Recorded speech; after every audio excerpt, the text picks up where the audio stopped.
10 Stages of Individuation, A Journey Within, a modern interpretation of the 10 Oxherding pictures, told through the lens of a man's journey into Carl Jung's practice of individuation, from initial struggle to effortless embodiment, set in an urban, blue-collar environment. Searching for the self, the call to something more. Eddie is a mechanic. He's good at what he does, fixing cars, cracking jokes with his co-workers, drinking beers after a long shift, but something inside feels off. Like a worn-out engine, something deeper isn't running right. He catches himself staring at his reflection in an oil-streaked window, wondering, is this all there is? One night, after another mind-numbing loop of TV and scrolling through his phone, he stumbles across a podcast about Carl Jung and individuation. They talk about the shadow self, the unconscious, the deeper aspects of being human. It's the first time in years something truly grabs him, and so his search begins. 2. Seeing the fragments, hints of the shadow. Eddie starts reading Jung, philosophy, psychology. He watches lectures on YouTube about the unconscious mind and the symbols that shape us. He starts noticing patterns in his own life, his quick temper, his need for control, the way he avoids deep conversations. He remembers flashes from his past, things he's buried, the fights, the relationships he sabotaged, the way he shrugs off real emotions with a joke or a beer. It's uncomfortable, but it's real. For the first time, he wonders, who am I really? 3. Confronting the shadow. Seeing the true self. One night, a bar fight nearly happens, one of those moments where his fists should already be flying, but instead something stops him. Why do I always do this? He grips the edge of the bar, forcing himself to breathe. He sees it, the rage, the fear, the need to prove something.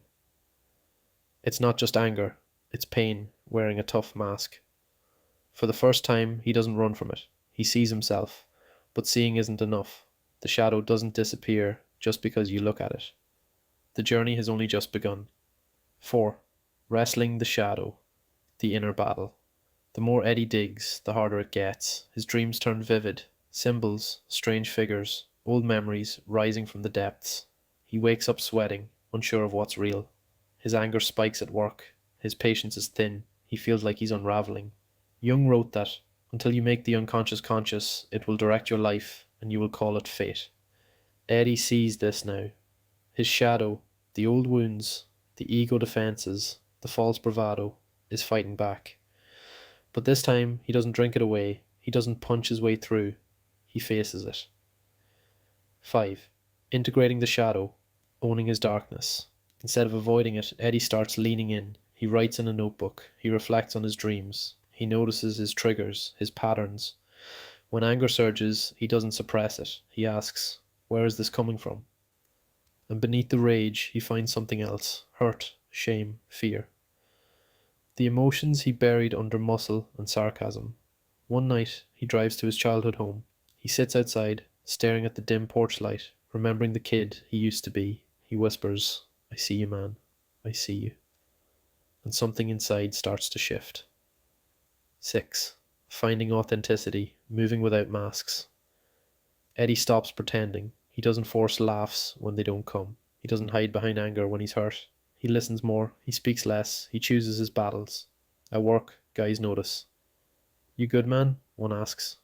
Yeah, Eddie nods. Just figuring shit out. And for once, that's enough. 7. The false self. Fades. No more lies. One day, Eddie realizes something strange. He hasn't had a real outburst in weeks. The old impulses don't pull him like they used to. He isn't forcing anything. He just is. The need to prove himself, to dominate, to constantly be the guy. It's fading. His tattoos, his calloused hands, his grease-streaked work shirt, they're still him. But he's not just that. He's something deeper, something real. There's no more fight. 8. No self, no mask. Just being. Eddie stops seeing himself as a man working on himself. There is no longer a fight to be won. Every moment, driving home, drinking coffee, watching rain on his windshield is enough. He doesn't think about being present, he just is. There is no path left to walk. 9. Returning to the world. living fully. Eddie doesn't run from the world, he moves through it. He still fixes cars, he still gets beers with the guys, but something's different. Everything feels more alive.